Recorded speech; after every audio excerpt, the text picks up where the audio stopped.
জঙ্গি ভাই প্রথমত আমার অসম্ভব পছন্দের গীতিকবি এবং আমি মনে করি জঙ্গি ভাই বাংলা গানের যে বাক বদলের একজন কাণ্ডারি। কারণ একই ধারায় আমাদের গান ছিল, কিন্তু যখন ৮০-৯০-এর দশকে বাংলা রক মিউজিক একটা সুন্দর জায়গায় আসলো, তখন লিরিকেও কিন্তু একটা পরিবর্তন এসেছে। আমরা হয়তো খুব খালি চোখে গানের পরিবর্তন, ইনস্ট্রুমেন্টসের ব্যবহার দেখি, গায়কীর ব্যবহার দেখি, কিন্তু কথাটা তো খুব গুরুত্বপূর্ণ। সেক্ষেত্রে জঙ্গি ভাই হৃদয় কাদামাটি থেকে শুরু করে আণবিক আঘাতে থেকে শুরু করে আজ যে শিশু, নানান ধরনের বৈচিত্র্যময় গান লিখেছেন, একদিন ঘুমভাঙা স্বরের মতো গান লিখেছেন। ফলে আমাদের লিরিকে একটা বাক বদল তিনি এনেছেন।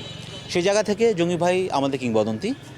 আগামী ফেব্রুয়ারির ৬ তারিখ ভাইয়ার ৭০ বছর পূর্ণ হচ্ছে এবং ওনার গান লেখার বয়সও প্রায় ৫ দশক। উনি ৭৮ সাল থেকে লিখছেন। তো সব কিছু মিলিয়ে আমাদের মনে হচ্ছে যে একটা অন্যরকম আয়োজন আমরা করতে পারি, যেখানে আমরা জঙ্গি ভাইয়ের এই ৭০ বছরকে উদযাপন করব।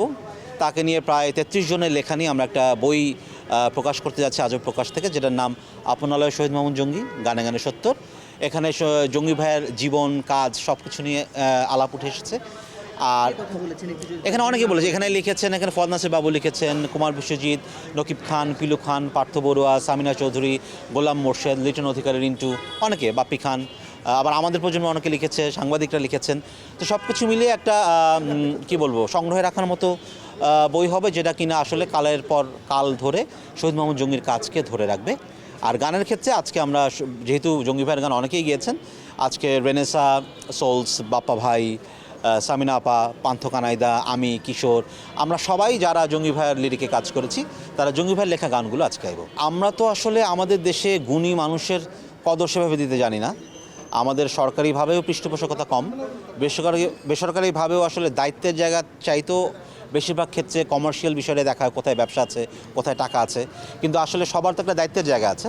তো আমার মনে হয় এই ধরনের কাজগুলো হওয়া উচিত। আমাদের দেশে যারা বরেণ্য শিল্পী আছেন, গীতিকবি শুরু করা আছেন, তাদের সৃষ্টি এবং তাদের জীবন ও কাজ নিয়ে উদযাপন হওয়া উচিত।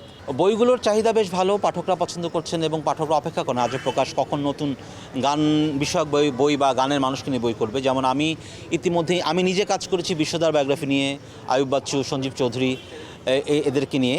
এর বাইরে আজব প্রকাশ থেকে গুরু আজম খানকে নিয়ে কাজ হয়েছে, নিরলদাকে নিয়ে কাজ হয়েছে, বাংলাদেশের রক মেটালের হিস্ট্রি নিয়ে কাজ হয়েছে। আমি সামনে কাজ করছি নচিকেতার একটা জীবনী আসবে। এর বাইরেও জঙ্গি ভাইয়ের একটা জীবনী আমি লিখছি, সেটাও আশা করি আসবে। তা আমরা চেষ্টা করছি আমাদের দেশের যারা কীর্তিমান মানুষ আছেন তাদের জীবনকে সংরক্ষণ করবার জন্য।